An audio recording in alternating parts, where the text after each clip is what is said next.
everyone, it's Cindy. Welcome back to Studioloo.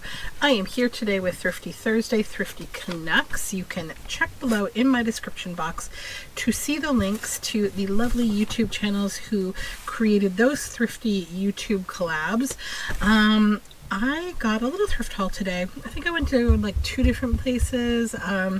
So the first is this beautiful linen woven tablecloth. It's really nice. It's a nice big tablecloth. At first I was like, I don't need any more fabric, but this is linen and it's just so nice and it's beautifully made, so I had to pick it up.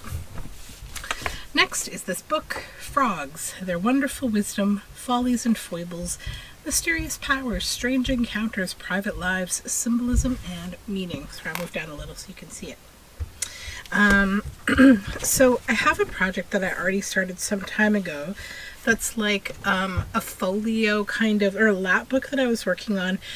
Back when I made the fairy journals, I was making a frog and fairy folio sort of lap book journal, and I didn't finish it. It's still in progress, and I think this might help me finish it because it's so full of beautiful things. Just so nice. Gerald Donaldson, 1980. And it's just full of really inspiring, beautiful illustrations. So cute. And nice stories too. I love books like this that are kind of like a compendium of like, you know, different things about a certain topic.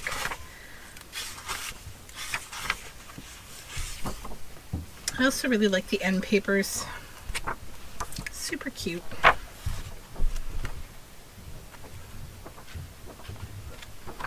Yeah. Aww, how cute are you? Oh, I could look at that book all day because you know me and frogs and toads. Okay, let me pull my bags over here.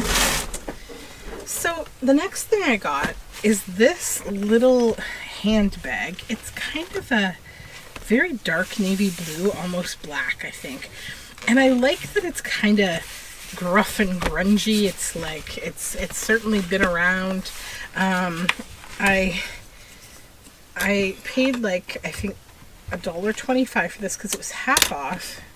It's not like any kind of a crazy brand or anything, I don't think. No, it's just a cool little bag, and I want to make a journal with it, and I have in mind kind of an idea for it.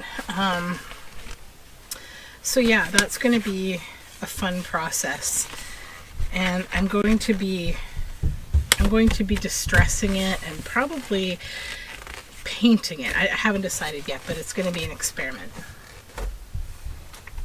And then this book's really neat. I found The Black Book of Colors by Minena Cotton and Rosanna Faria.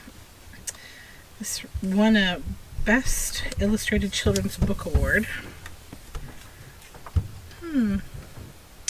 Oh, okay. It is very hard for a sighted person to imagine what it is like to be blind.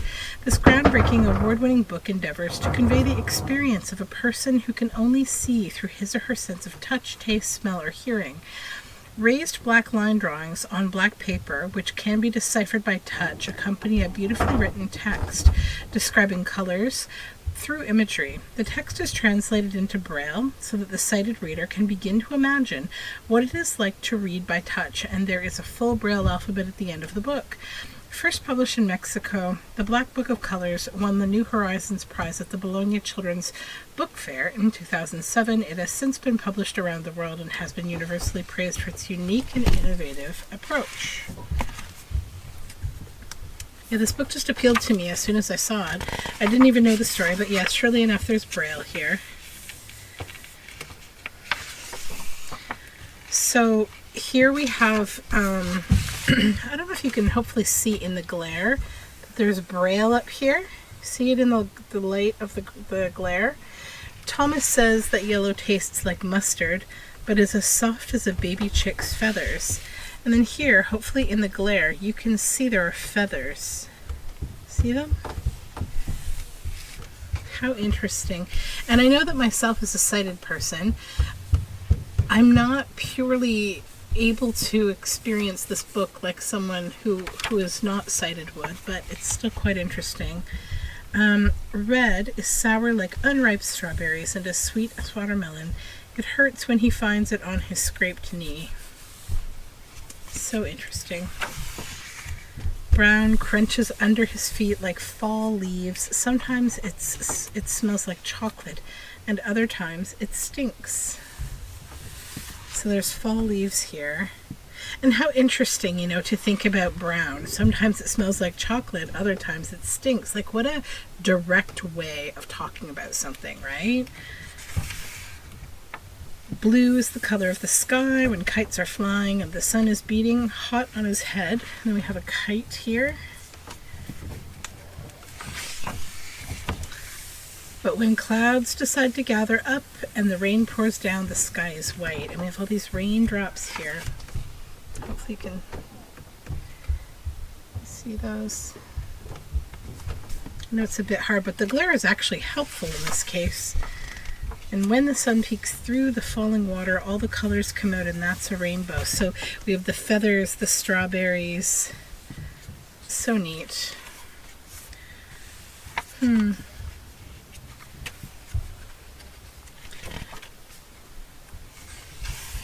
this page is really nice. See the swirl.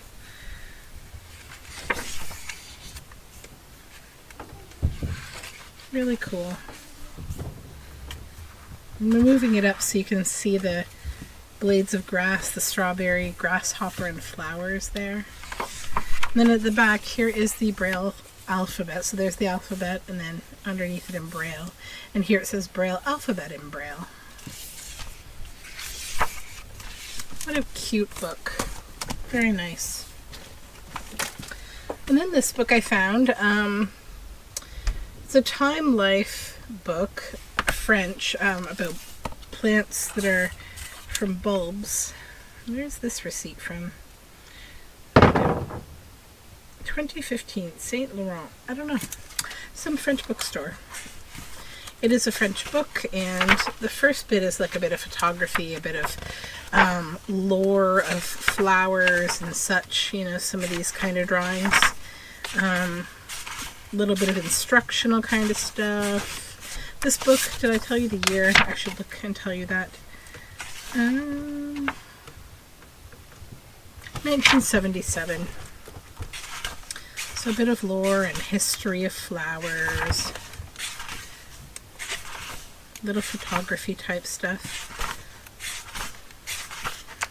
But then when we move beyond all the photography and stuff, which is about, I'd say, a third of the book maybe, and then we get into these, which are the beautiful floral illustrations. That's the whole reason that I picked this book up, because I just love these floral illustrations. I like Time Life books specifically because they have illustrations, not just photographs. Most of the time, anyhow. And then I found this book, which just looks fun. I think I'll read it with my kids. It's called Halloween Circus by Charisse Neubauer, illustrated by Robert Ingpen. And it's really neat. So on both ends, it's got this fold-out end paper, and then it folds out into a big poster. See that? So there's half.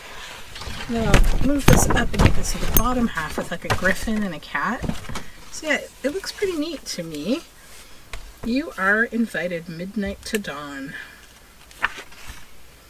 And like, the pictures are kind of interesting, but also I like the words. Doors lock, owls hoot, bat wings thump, fat rats scoot, shadows crawl, nightmares creep, fires burn, graveyards weep. Ghosts will fly north and east, a celebration for the best of beasts. South and west, bones move slow. Tombstones call to all who know. And it's like a plasticky kind of paper, and it's really neat. I think it would make, on its own, quite a fun journal. It would be a little challenging, though, because it's big. The words are huge. So I don't know how I would necessarily do that. I have a couple of ideas. Actually, I think I have a decent idea maybe, but anyways, I may tackle that at some point. It's quite lovely. Is that the end? Nope. Okay.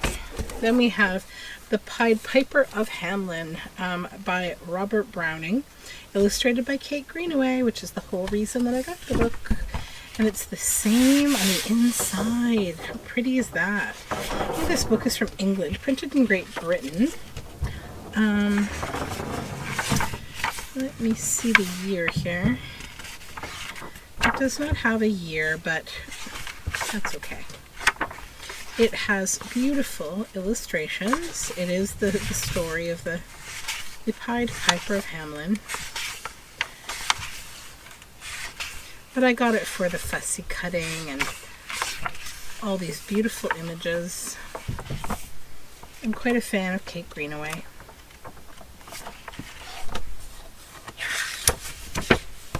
It looks like it did get a little damage, so I'll probably get rid of this because that looks like it's developing a bit of a spore to it. So we will just dispose of that cover, and I will give a nice Vim wipe to the book itself. I like to try to prevent mold of any kind in my house. Then I found this. It's a collar, I think, or it's maybe a bit of lingerie or something. I don't know. It's kind of weird. I don't know if it's either of those things. Alphen and Rin, NL, Newfoundland. I don't know, but it's very cool, and it's going to go in a hot wash, and I'm going to use it for something fun. So yeah, it's got Velcro here and here, which is, I don't know if it attaches to something. I don't think it would be, like, I almost thought it was one of those, kind of like a corset that would go like under, you know, the breast line, like this maybe, but I don't think so. It's far too tiny. Like, I mean, come on. It could be, you know what, it's probably one of those leg things. I just noticed it's got it's a leg stirrup probably. But yeah, I like the lace. So that's why I got it. It was in the craft section, so I didn't go, you know, tearing through any panties at the grocery store to find this, I promise. But it's going to go in a hot wash, and then I'm going to be probably taking the Velcro off, I don't know, and then using it in something fun. So, you know, me and my weird things. And then I found a book that just looks fun that I wanted to read. The Witches of Moonshine Manor. It looks like a lot of fun. It's got some recipes and stuff in it, but I just got that book to read. Then I found a glue gun. I need an extra glue gun for a project that I want to show you guys. So I'm going to use this one and not my existing one. Hold on. We have one more bag here. And this bag, these books are all 50 cents because one of our thrift stores is overstocked with everything. They're actually not taking any more donations. So I got all these books for 50 cents. This is The Wild Christmas Reindeer by Jan Brett. As you know, I love me some Jan Brett, and this one has beautiful images in it, of course. I think I have one copy of this already, which is good, because this is all going to come in handy around the holidays, should I decide to do a Christmassy journal. And then I was so happy to find this book, because I saw this book on my friend Mary Ellen's channel. I've seen this book, so like somebody's Bookstagram, I don't remember who, a long time ago showed this book, and it's called Over the Rooftops Under the Moon by John Arno Lawson and Nahid Kazemi. Nahid Kazemi is the illustrator, I believe, and very, very cool person who's, like, I believe living in exile, if I remember correctly. I don't know if they have the story back here, but it's a really interesting, okay, yeah. So Nahid Kazemi is an artist, illustrator, and graphic designer with a master's degree in painting from Tehran University of Art. She received numerous awards for her illustrations in Iran and has published more than 60 children's books. She has also taught art and has exhibited her work in Iran, France, Italy and the United Kingdom, Lebanon, and Serbia. Kazemi lives in Montreal. There's something more about her that I'm trying to remember. And John Arnold Lawson is a poet, lives from Hamilton, Ontario, now living in Toronto. So this book is so cool. So just let me show you. You can be far away inside and far away outside with others, but still on your own. Look at these images. Ugh. When suddenly you feel something that gets you moving and wondering about life. All of it. Color arrives sometimes when you least expect it. But then snow falls, and something changes again.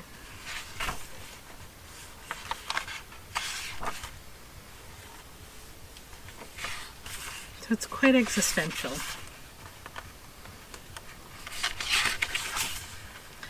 Where are the others now? The waves whirl you around to a leaf that carries you ashore, to somewhere very familiar.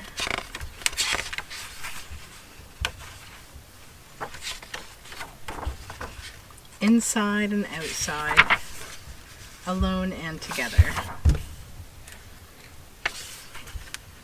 and under the moon. And I love everything about this book, the anthropomorphic bird, just the style in general. It's just beautiful.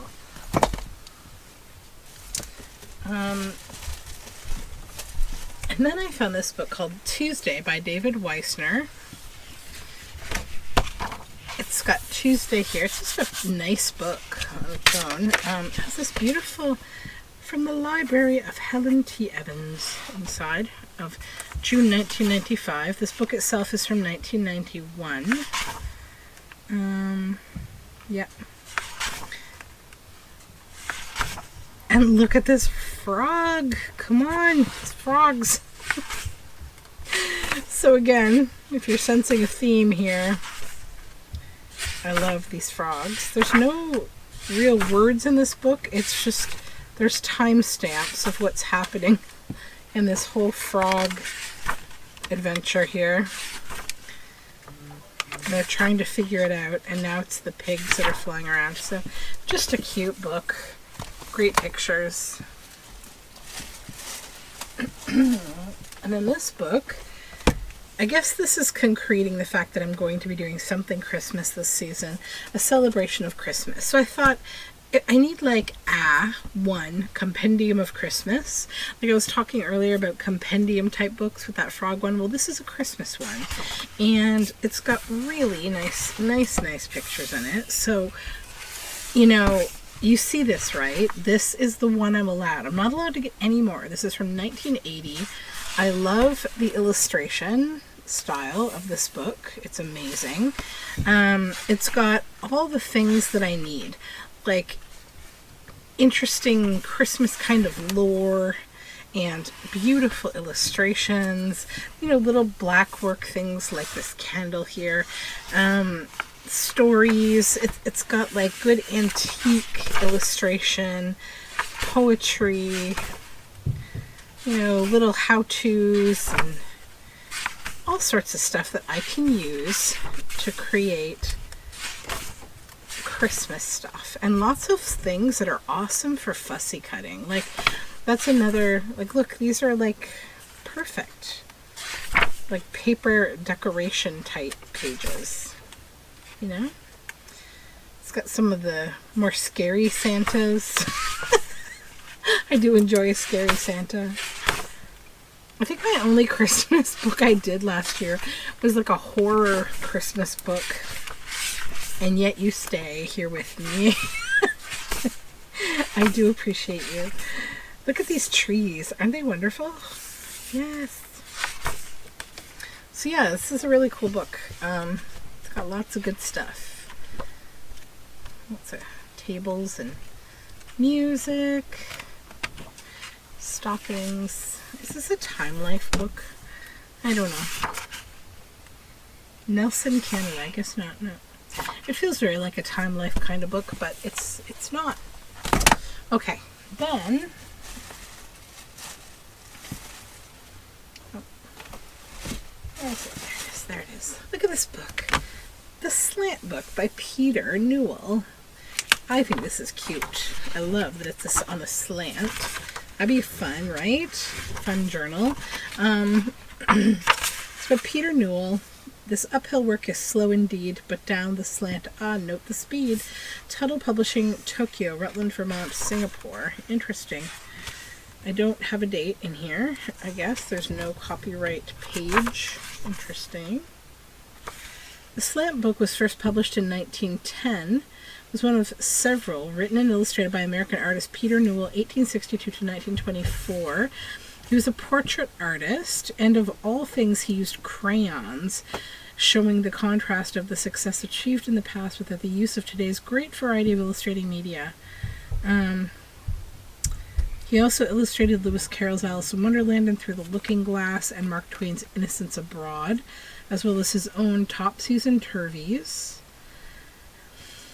and some other books that he did.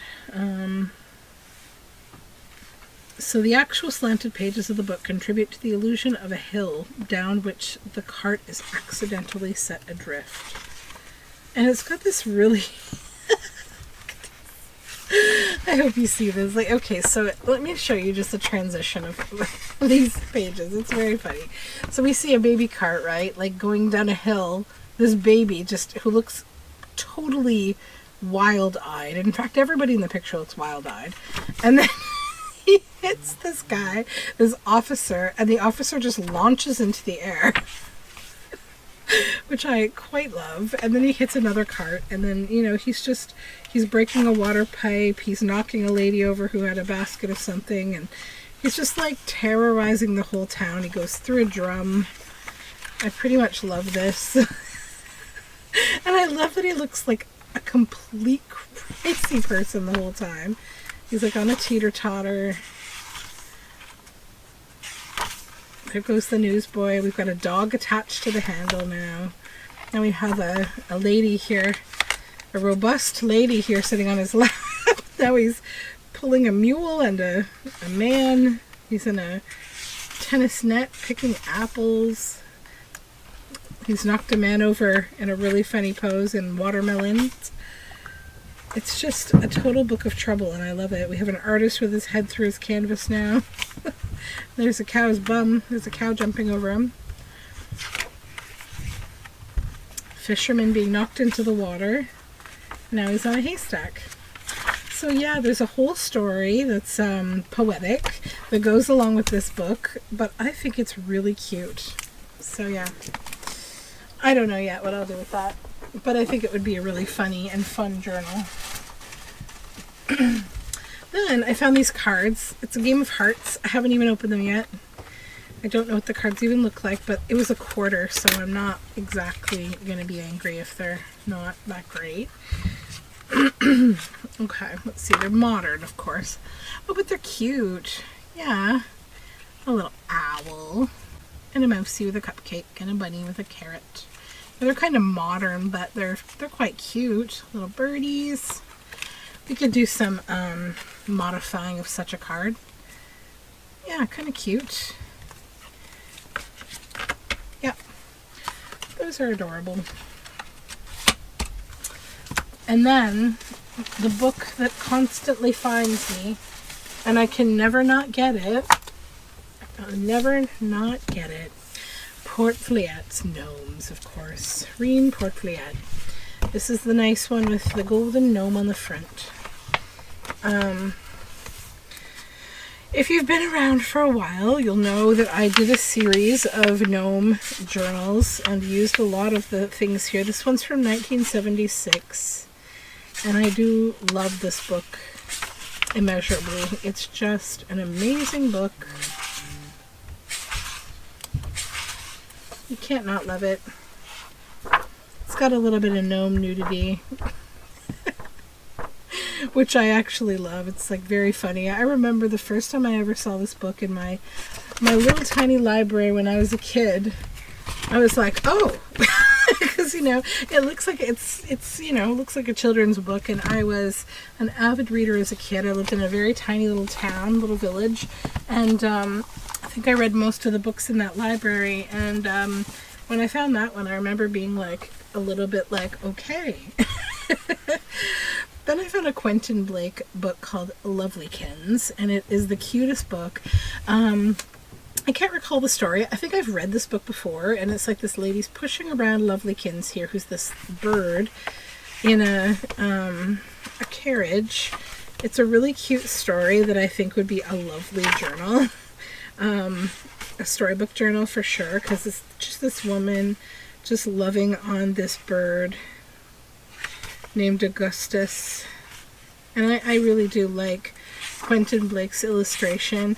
If you're unfamiliar with Quentin Blake, he did illustration for Roald Dahl.